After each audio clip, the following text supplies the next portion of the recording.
여기 마가는 예수님의 고난의 현장을 정확하게 구분짓도록 시간을 유독 강조합니다. 그래서 보니까 오늘 33절에는 제6시가 되매 유대 시간이죠. 그러면 오늘 우리 시간으로 환치시키려면 여기에다가 6시간을 더해야 돼요. 그러면 제6시면 몇 시입니까? 12시. 낮 정오의 시간이에요.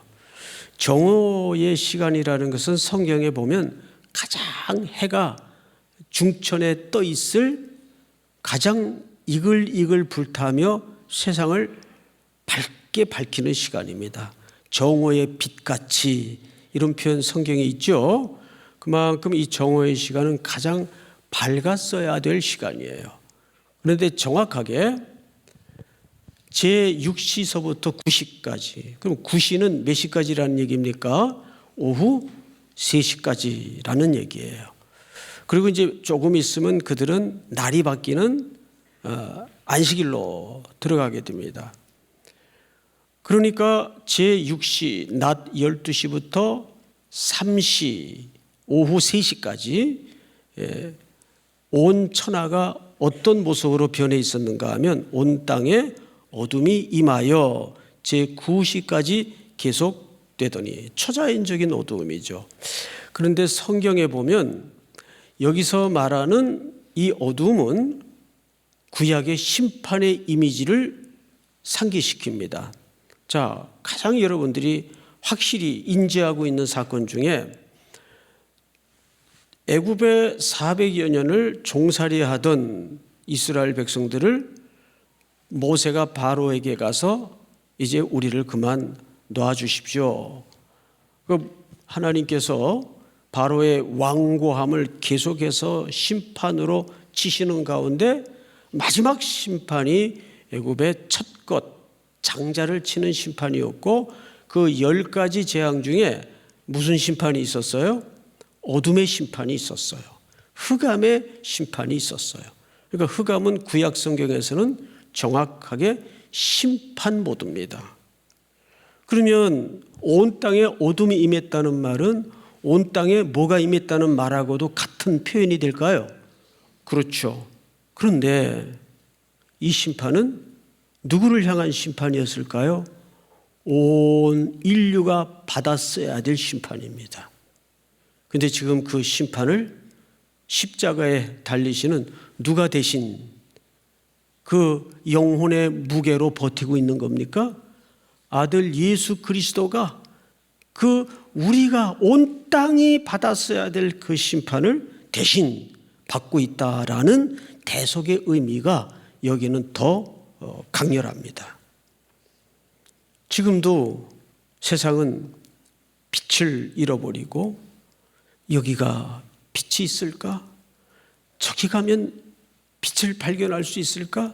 사실은 이 세상의 구조와 삶이 대단히 복잡하고 모호한 것 같지만 결국 어둠 때문에 그래요. 그 어둠 자체가, 이 무지 어둠 자체가 사실은 심판이에요. 온 인류는 그 심판 아래 있어요. 그런데 하나님께서 아들 그리스도를 통해서 십자가의 그 죄를 대신 받게 하시고 아들을 내어주셔서 그 심판을 아들이 대신 받습니다. 내가 받아야 될 광명을 잃어버린 심판을 아드님이 대신 받는다는 의미가 됩니다. 또 성경을 좀 보십시다. 제6시가 되면 온 땅에 어둠이 임하여 제9시까지 계속하더니 제9시에 이제 그 어둠이 끝날 무렵 제9시에 예수께서 크게 소리 지르시되, 여러분 여기 예수님이 얼마나 소리가 컸으면 성경 기자가 그 볼륨을 놓치지 않고 예수님께서 크게 소리 질렀다. 이 크게 소리 질렀다는 말 속에는 예수님이 이 죽음을 받으시면서 어쩔 수 없이 당하는 모습을 분명 취하고 있지만 크게 소리 지셨다는 말은 이런 적극적이고 능동적인 의미가 담아져 있습니다. 이제 마지막 우리를 죄를 씻고 피 흘려 대속하기 위해서 십자가로 자기의 목숨을 적극적으로 내어놓으시는 하나님 아버지와의 마지막 구원 사역의 동역에로 들어가셨다는 뜻입니다. 여러분, 겟세마네 동산에서 예수님이 처음에는 할 수만 있다면 이 잔을 내게서 지나가게 하여 주시옵소서. 그러나 내 원대로 마옵시고 아버지의 뜻이 이 땅에 이루어지기를 원하나이다. 한번 결정하고 하나님께 동역하기로 마음먹은 아들 예수님은 이제 큰 소리를 지르면서 엘리 엘리 라마 사박다니, 이 말은 잘 아시는 것처럼 아버지여, 나의 아버지여, 어찌하여 나를 버리시나이까. 자, 그런데 이 말씀이 시편을 한번 띄워주실까요? 22편. 여러분 한번 같이 읽어볼까요? 시작. 내 하나님이여, 어찌 나를 버리셨나이까. 어찌 나를 멀리하여 돕지 아니하옵시며 내 신음소리를 듣지 아니하시나이까. 시작. 내 하나님이여, 내가 낮에도 부르짖고 밤에도 잠잠하지 아니하오나 응답하지 아니하시나이다. 이 시편을 아시는 것처럼 종의 노래라고 부릅니다. 거기서 말하는 종은 하나님의 아들, 종으로 이 땅에 오시는 그림을 설명하는 거죠.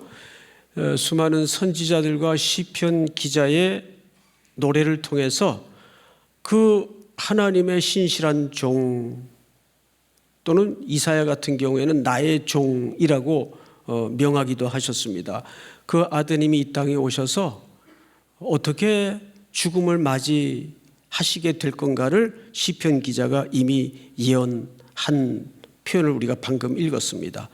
그런데 그 시편의 예언이 지금 인류의 마지막 구원의 현장에서 그대로 재현되고 있어요. 엘리 엘리 라마 사박다니, 나의 하나님이여, 나의 하나님이여, 어찌하여 나를 버리시나이까. 여기서 외면당하시고 버려지시는 아들 예수 그리스도를 만나게 됩니다. 자, 이제 성경을 또 보실까요?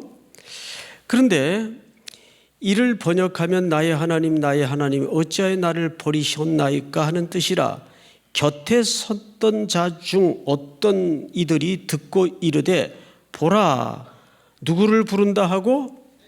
엘리야를 부른다 하고. 자, 여러분, 그래서 수많은 사모하고 목말라야 할 복이 있지만 듣는 복이 있어야 돼요. 이건 정말 귀한 복입니다. 정말 여러분들의 자녀, 또 여러분들의 신앙생활 속에 오늘 이 금요일 밤에 제가 강력하게 부탁드리는 것은 내 귀를 언제나 말씀에 열어서 듣는 복의 귀를 갖게 하여 주시옵소서. 이상하게 어떤 사람은 똑같은 이야기를 듣는데도 삐딱하게 나 저거 욕하는 거야.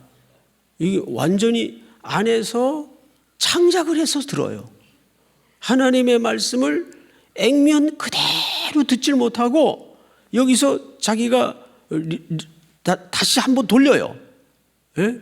어디서 돌리는지 모르겠는데 이 머리에서 한 바퀴 돌려가지고 자기가 따로 해석을 해서 이상하게 들어가지고 상처받고 안에서 분노를 일으키고 근데 이런 분들이 의외로 많아요.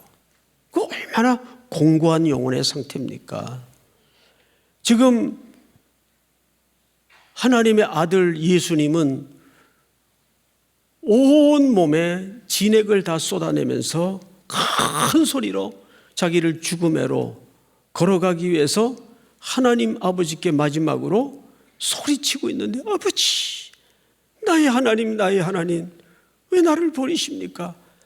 그 피가 맺힌 절규마저도 잘 못 알아들었어요. 이거를 영적인 가는귀라 그럽니다. 소리를 안 듣는 건 아닌데 이상하게 들어요. 엘리 엘리 그러니까 그 음절이 유사하지 않습니까? 저 사람 다급하니까 엘리야 부르나 보다. 잘못 알아들었어요.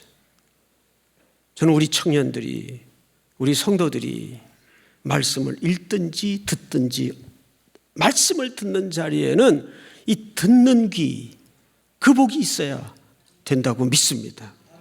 그 복을 누릴 수 있기를 축복합니다. 자, 성경을 다시 볼까요? 어떤 사람은 그 예수님의 절규를 엘리야 부르는 줄 알고 잘못 알아들었고, 또 한 사람은 36절을 볼까요? 달려가서 해면에 신 포도주를 적시어 갈대에 꿰어 마시게 하고 이르되 가만두라, 엘리야가 와서 그를 내려주나 보자 하더라.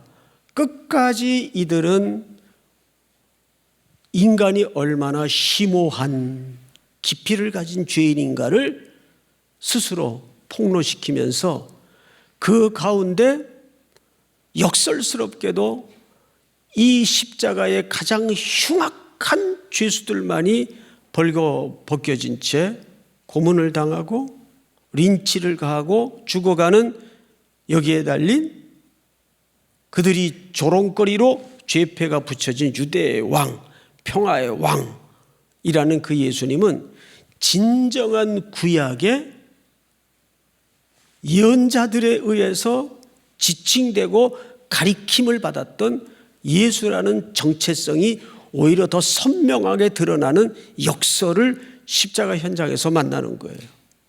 왜 역설일까요? 예수님의 이 한마디 한마디가 전부 어디에 기록된 표현들이죠?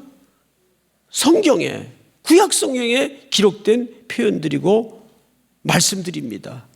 그러니까 그들은 조롱하기 위해서 십자가에 죽어가시는 예수님을 향하여 희롱하고 모욕하고 조롱했지만 오히려 그들의 악행은 인간의 죄의 깊이를 드러내면서 동시에 그 죽음을 겪어야 하는 아들 예수 그리스도는 참된 하나님이시라는, 하나님의 아들이시오 오실 그 메시아였구나, 그 메시아로서의 정체성이 선명하게 드러나는 현장이 되는 거죠. 근데 우리가 똑같아요. 우리가 세상과 흉내만 자꾸 내고 비슷하게만 살려 그러면 우리는 하나님의 선명하심과 예수 그리스도의 분명하심을 드러내는 삶을 살 수가 없어요. 제일 어려운 게 반거짓말이에요. 완전히 거짓말은 팩트만 들이대면 금방 들통이 나지만 제일 모호한 게 거짓말도 아니고 진실도 아니고, 이게 항상 사탄이 하나님의 백성들을 호리기 위해서, 꿰기 위해서 쓰는 전형적인 방법입니다. 사탄이 에덴 동산에서도 아담에게 전혀 근거도 얼토당토 않는 말을 했나요? 아니에요. 하나님의 말씀을 살짝 끼워 넣어서 거기에 내용을 살짝 바꾸죠. 비틀죠.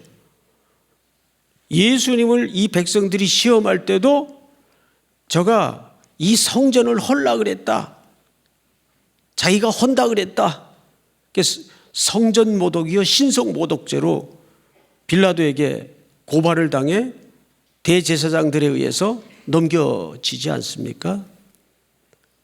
그런데 우리가 지난 새벽 기간 동안 예수님이 진짜 하신 요한복음 2장의 그 원문을 들여다보니까 예수님은 성전 얘기를 하긴 했어요. 너희가 이 성전을 헐라, 그리하면 내가 사흘 만에 일으키겠다. 바리새인들이 뭐라 그래요? 헛웃음을 웃으면서, 아니 이 양반아, 이거 지은 지 46년 동안 지었는데 어찌 네가 3일 만에 이것을 일으킨다고 하느냐? 그들이 말씀을 깨닫지 못하더라. 주님은 자기 육체를 가리켜 하신 말씀이로라. 참된 성전의 실체는 누굽니까? 예수님이에요. 그 말은 예수님이 저런 말씀에 무지하고 말씀을 왜곡하는 무리들에 의해서 자기가 어떤 죽음을 겪고 어떤 죽음을 당할 것을 알고 은유적으로 하신 말씀인데 뭐예요? 못 알아들었어요. 귀가 복되지 못한 겁니다. 깨닫지 못했어요. 그런데 오늘 우리는 이 현장에서 놀라운 인물 하나를, 경이로운 인물 하나를 만나게 됩니다. 자, 성경을 보십시다. 37절부터 좀 읽겠습니다. 예수께서 큰 소리를 지르시고 숨지시니라. 이에 성소의 휘장이 위로부터 아래까지 찢어져 둘이 되니라. 우리 히브리서를 좀 한번 띄워주실까요? 과연 여기서 성소의 휘장이 찢어졌다는 건 어떤 의미일까? 히브리 기자는 정확하게 이렇게 성경으로 해석을 해주죠. 그러므로 형제들아, 우리가 예수의 피를 힘입어 성소에 들어갈 담력을 얻었나니. 다 같이 시작. 그 길은 우리를 위하여 휘장 가운데로 열어놓으신 새로운 살 길이요 휘장은 곧 그의 육체니라. 아멘. 성전 구조를 보면 여기 바깥 홀이 있어요. 그리고 여기에 휘장이 쳐져 있습니다.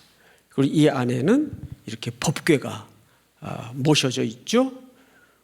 그리고 대제사장이 1년에 한 번씩 이 휘장을 열고 들어와서 법궤 위에다가 희생 제물의 피를 이 법궤 뚜껑 부분에다가 붓습니다. 그래서 여기를 법궤의 지붕 위치를 성경에서 또 다른 말로는 시은좌, 베풀 시, 은혜 은, 자리자, 이렇게 시은좌라고 불리웁니다. 여기에 피를 부어요. 근데 그 제사장은 영원히 사는 존재가 아니라 바뀌어요. 매번 바뀌어요.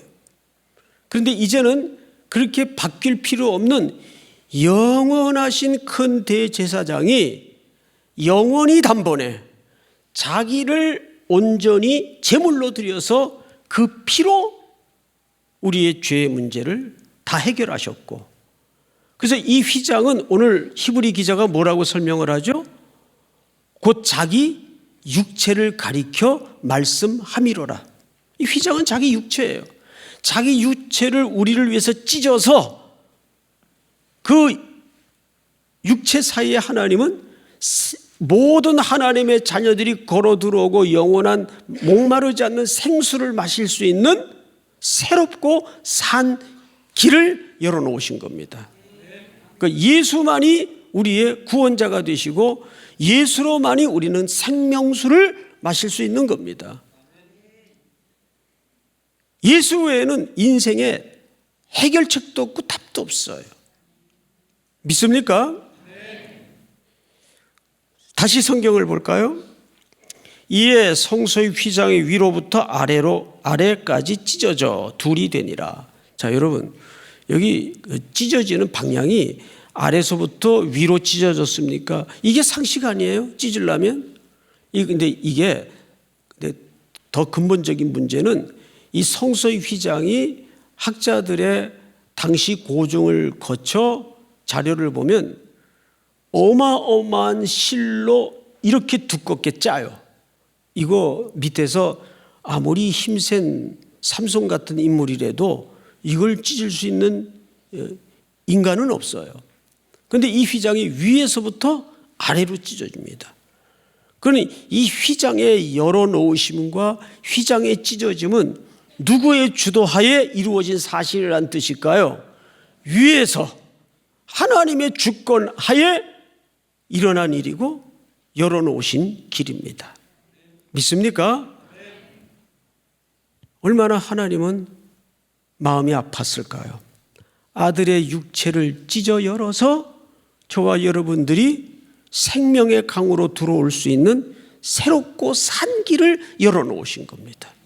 오늘 우리의 기도가 우리의 허기가, 목마름이, 우리의 곤고함이 그 길로 들어가는 밤이 되기를 축복합니다. 자, 이제 거의 다 왔어요. 39절. 예수를 향하여 섰던 백부장이 그렇게 숨지심을 보고 이르되 이 사람은 진실로 하나님의 아들이었도다 하더라. 자, 여러분, 바로 이 인물입니다. 백부장. 어디의 장교입니까? 이방인이요? 로마 황제의 장교예요. 그런데 지금 백부장이 한 이 표현이 굉장히 위험한 표현이에요. 하나님의 아들이라는 말은 황제의 군병, 황제 휘하의 장군들은 누구에게만 드릴 수 있는 표현이죠? 그렇죠. 가이사에게만 드릴 수 있는 표현이에요. 그런데 놀랍게도 지금 숨져가고 사람들한테 무기력하게 끌려면서 매질당하고 아무도 그 편을 들어주지 않는, 소위 세상적으로 표현하자면 대세는 기울은 저 가장 끔찍한 형틀의 처참한 모습으로 숨져가는 그분을 향해서 그는 실로 하나님의 아들이었도다. 이 사람이 어떻게 이런 고백을 할 수 있었을까요? 여기에 첫 번째 성경적 원리는 이제 구원이 누구에게도 넘어간다는 얘기죠. 이방에게도 넘어간다는 의미면서 더 성경적인 본질의 표현은 뭘까요? 구원은 전적으로 하나님의 은혜로만 얻어지고 깨달아질 수 있는 성령의 역사라는 것을 이 사람이 지금 이 십자가의 사건을 집행하는 집행관입니다. 그런데 자기가 매질하고 끌고 와서 십자가에 못 박고 가진 희롱과 모욕과 조롱을 한 끝에 이제 큰 소리 속에 죽어가는 죄수를 바라보고 그는 실로 하나님의 아들이었도다 떨면서 이 고백을 터쳐내요.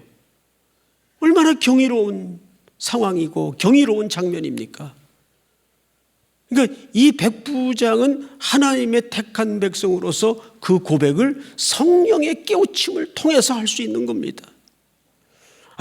아무리 심오한 말씀을 들어도 박사학위 10개 갖고 있는 사람도 못 깨닫는 진리의 깊이를 초등학교도 다니지 못했던 시골의 촌노, 그런 분들이 깊이 그 하나님의 말씀을 깨닫고, 그래서 하도 신기해서 아니 어느 부분에 은혜를 받으셨어요? 그러면 정확하게 얘기합니다. 여러분, 애들도 그런 거 아세요? 애들도 대답할 때 보면 소름 끼치게 정확하게 대답할 때가 있어요. 그 진리를 깨닫고 그 진리에 천착할 수 있는 것은 사람의 실력과 의지와 깨달음으로 이루어지는 일들이 아닙니다. 그러니까 우리의 회개마저도, 우리의 기도의 의지마저도 하나님이 허기를 주시고 목마름을 주시고 나로 하여금 하나님 앞에 달려나오지 않으면 안 되게끔 모든 걸 끝까지 끈질기게 나를 추적하셔서 하나님이 십자가 앞으로. 저는 이 금요일 밤이 우리 인생의 굉장히 중요한 루틴이에요. 믿습니까? 여전히 금요일 밤은 나도 모르게 목류병 환자처럼 교회로 오는 거예요. 이게 이거 가야 되나? 아니요. 믿습니까? 예? 영적인 상황에 관한 하는 나도 모르게 오는 사람, 청년들 중에 그런 사람들이 많아요. 그냥 왠지 모르게 발걸음이 옮겨져서요. 왠지 모르긴 하나님이 인도하시는 거예요. 믿습니까? 그분이 나의 막대기와 지팡이가 되셔서 사망의 음침한 골짜기로 내가 걸어가고 있다 할지라도 안위하시고 지켜주시고 보호하시는 분이심을 믿으시기 바랍니다. 그런데 이제 마지막 한 그룹의 살핌이 남았습니다. 누구를 보냐 하면 여기 낯선 여인들입니다. 40절. 멀리서 바라보는 여자들도 있었는데 그 중에 막달라 마리아, 또 작은 야고보와 요새의 어머니 마리아, 또 살로메가 있었으니, 다 같이 41절 시작. 이들은 예수께서 갈릴리에 계실 때에 따르며 섬기던 자들이요 또 이외에 예수와 함께 예루살렘에 올라온 여자들도 많이 있었더라. 네.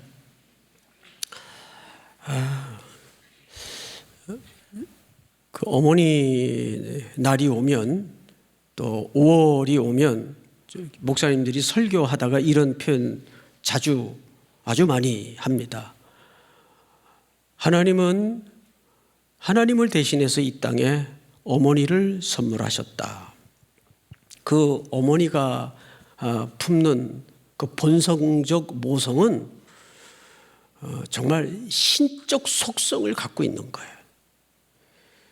남자들이 뭐 등치도 좋고 힘도 세고 뭐 잘나고 대단한 것 같지만 마지막까지 남는 사람들은 결국 여자예요. 참 여자분들 대단해요. 제가 어릴 적에 저희 대문 열고 나가면 그 운물이 하나 있었어요. 운물이. 근데 가뭄이 들어서 운물에 물이 없어요. 근데 제 이제 막내 동생이 지금 목사인데, 처음 알았죠? 막내 동생이 지금 목사인데 얘가 저하고 완전히 380도로 다르게 생겼어요. 영화배우처럼 생겼어요. 저는 뭐 이렇게 키도 작고 볼품 없고 오종종하고, 그런데 얘는 키도 크고 아버지를 닮았어요. 키도 크고 인물도 잘 나고, 그리고 애가 또 자상해요. 아기 때 사진 보면 정말 귀한 집 도련님처럼 피부도 하얀 게 뽀시시하게 생겼어요. 그러니까 맨날 얘는 집에 있질 못해요. 동네 형들이 얘를 안고, 동네 아줌마들이 얘를 안고 그냥 이 집 저 집 아이고 이쁘다 돌아다니는 바람에 거의 집에 얘는 없었어요. 저는 거의 집에 있었어요. 누가 뭐 안고 나가지도 않고. 그런데 어느 날 저는 그 현장을 신기하게 봤어요. 어느 날 동네 형들이 얘를 안고 그 우물 들어가지 말라고 이제 뚜껑을 덮어놨는데, 뚜껑이 이렇게 반으로 접었다가 폈다가 이런 스타일의 동그란 나무로 만든 뚜껑인데, 이게 오래돼 가지고 이게 이제 막 엉망이에요. 못질도 잘 안 돼 있고. 그러니까 거기다 올려놓고 한번 띄워봐 그러다가 그게 부서지면서 우물로 그냥 빠져버린 거예요. 마당에서 어머님이 무슨 일을 하시다가 막내 비명소리에 기겁을 하고 바로 뛰어나왔어요. 그러니까 우물가에서 전부 다 그 깊으니까 동네 청년들이 이거 어떻게 저거 어떻게 빨리 뭘 좀 가져와. 어머니 바로 뛰어들었어요. 바로. 저는 뛰어드는 장면을 옆에서 있다가 봤어요. 그 강렬한 사진이 아직도 지워지질 않아요. 어머니구나. 여자가 그렇게 강해요. LA에 지진이 났을 때 그 김동길 그 연세대 명예 교수님이 칼럼을 하나 썼는데 우연히 자기도 거기 있었대요. LA에. 근데 이제 이 얼스퀵이라는 게 얼마나 공포스럽습니까?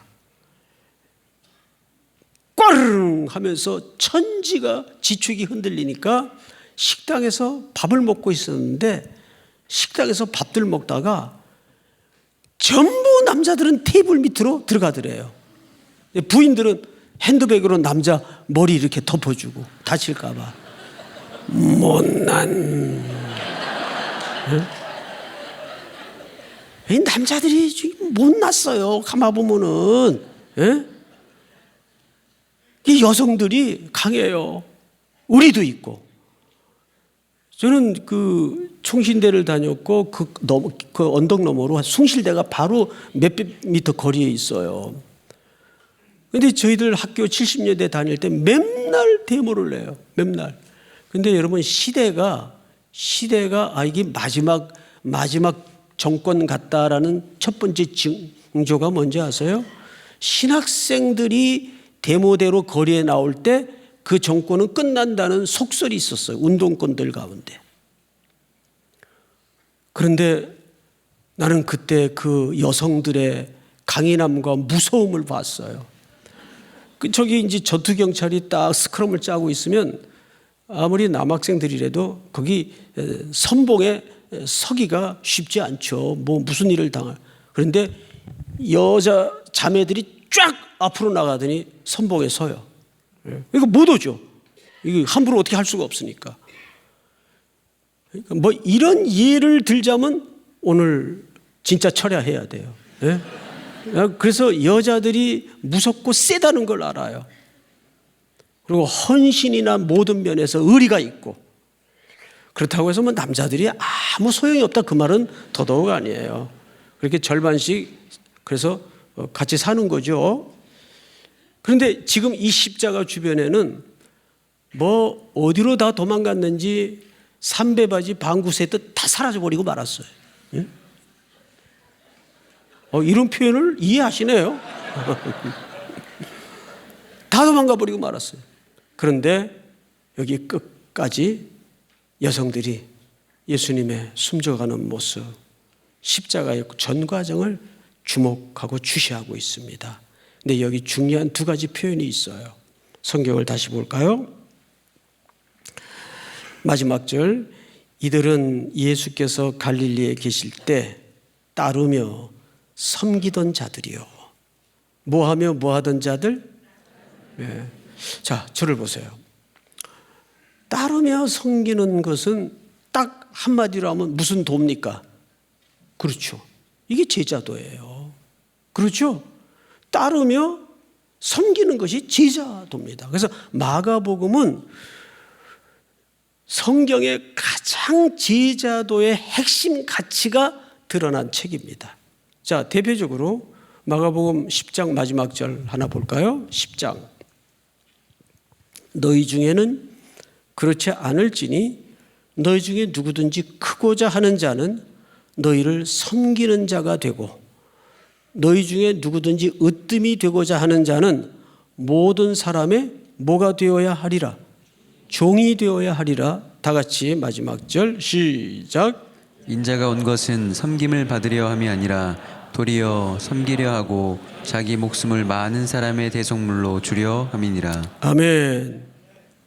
이것은 우리 교회가 제자 훈련하는 교회가 잘 아시겠지만 제자가 뭔가에 대한 예수 그리스도라는 실체 인물을 놓고 가장 핵심입니다. 핵심 가치예요. 그리고 두 구절을 다 같이 다시 한번 천천히 읽도록 하겠습니다. 시작. 너희 중에는 그렇지 않을지니 너희 중에 누구든지 크고자 하는 자는 너희를 섬기는 자가 되고 너희 중에 누구든지 으뜸이 되고자 하는 자는 모든 사람의 종이 되어야 하리라. 인자가 온 것은 다 같이 시작. 인자가 온 것은 섬김을 받으려 함이 아니라 도리어 섬기려 하고 자기 목숨을 많은 사람의 대속물로 주려 함이니라. 아멘. 예수님의 십자가가 그 제자도의 절정을 드러냅니다. 오늘도 우리는 표대를 향하여, 즉 그리스도와 온전히 연합되고 온전히 하나 되는 경주를 올 한 해 또 새로운 70년 동안 성장해서 이제는 그리스도에 닮아가는 성숙으로 나아가는 저와 여러분들이 될 수 있기를 축원하고 축복합니다. 우리 찬송가 한 장 드리겠습니다. 144장.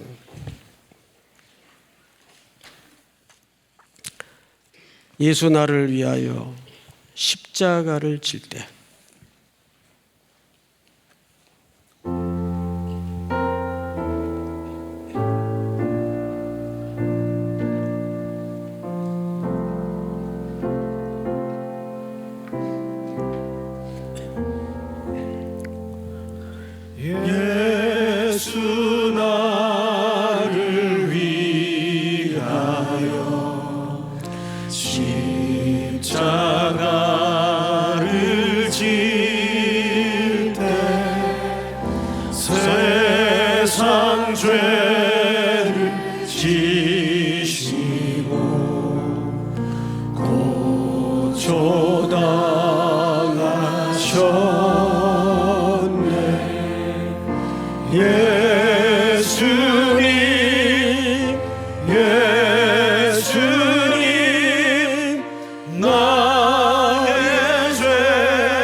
받으소서.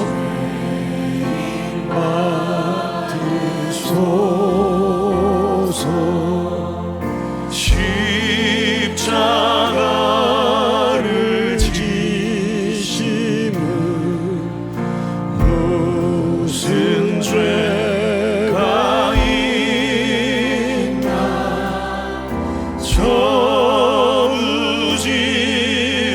사람들 메시아 죽였네.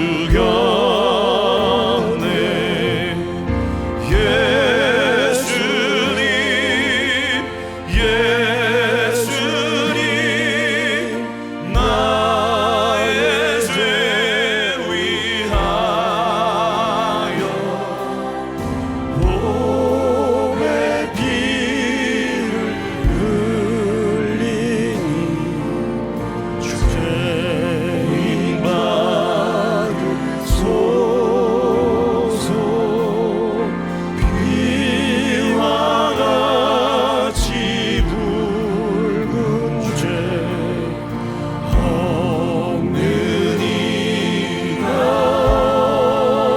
없네.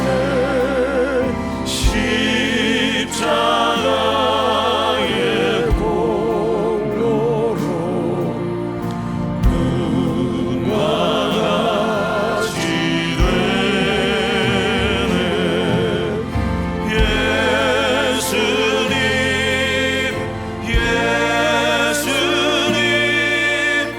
나의 죄 위하여 몸에 피를 흘리니 죄인 받으소. 아름답다 예수여. 아름답다 예수여. 나의 좋은 친구 예수 공로. 우리 오른손을 높이 들고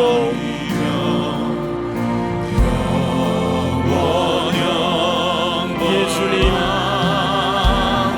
예수님,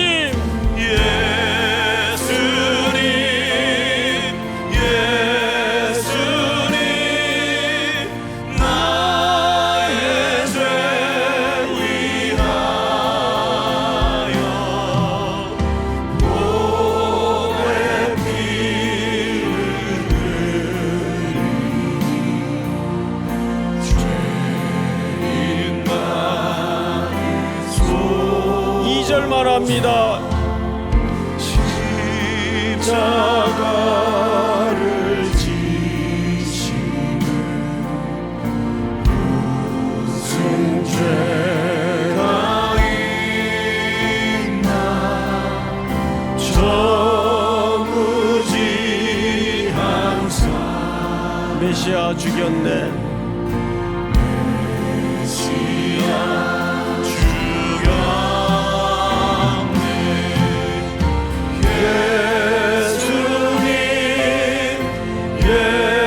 예수님 나의 죄 위하여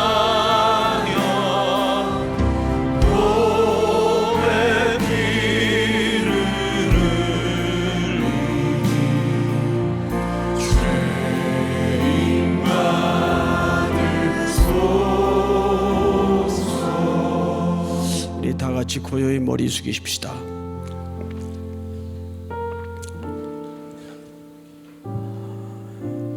예수님은 십자가에서 일체의 자기 변호, 자기 변명을 하지 않았습니다. 못해서일까요? 아닙니다.